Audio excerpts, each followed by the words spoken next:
Which has a stronger bite, hammerheads or tiger sharks? An underwater photographer has measured the bite force of two of the world's largest predatory sharks in the wild for the first time. As the ocean's apex predator, sharks are known for their hunting prowess, whether it's the Greenland shark's stealth ambush or the thresher shark's whip-like tail. Still, there's a lot experts don't know about the animals in action, such as their maximum speed and bite power. Most scientific knowledge of bite force comes from experiments using captive sharks or from computer modeling. Not surprisingly, working with live, large, charismatic sharks in the wild has major logistical constraints, says Dan Huber, a biologist at the University of Tampa who studies sharks. But underwater photographer Brock Maxey, who helps run the South Africa-based dive company Shark Explorers, wanted to take on that challenge.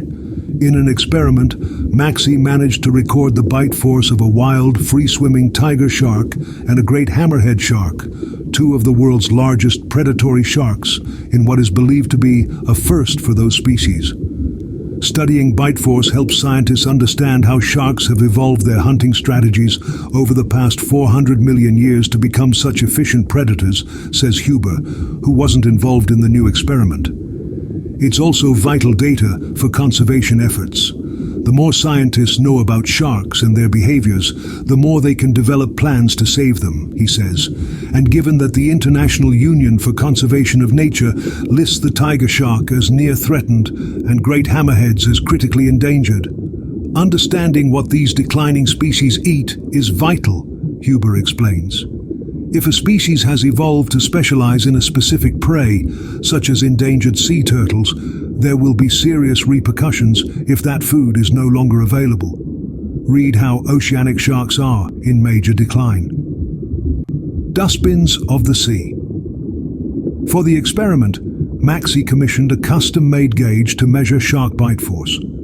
He designed it to be sensitive enough to get accurate readings, but robust enough to withstand the powerful jaws.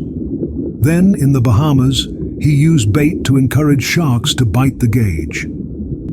Maxey and his team obtained a 505-pound reading from an 11-foot-long hammerhead and an 864-pound reading from a 9-foot-long tiger shark. Despite being 2 feet smaller than the hammerhead, the tiger shark had a bite power that was 70% higher. Read about the most fascinating shark discoveries of the past 10 years. Tiger sharks, sometimes called the dustbins of the sea, are not only more aggressive, but also renowned for eating almost anything, including sea turtles. Wrapping their large mouths around the prey, they shake their heads to saw through the turtle's tough shell. Hammerheads require much less power, grabbing their meal, including stingrays and squid, with one quick bite. While sharks can have enormous bite forces, this is often by virtue of their gigantic size, says Huber. When body size is taken into consideration, their bite power is relatively low compared pound for pound with other animals, such as the hippo, 1,327 pounds, and the saltwater crocodile, whose 3,748-pound bite is the strongest in the animal kingdom. Because they have a mouth full of steak knives, he says, large sharks don't need a strong relative bite to get their food.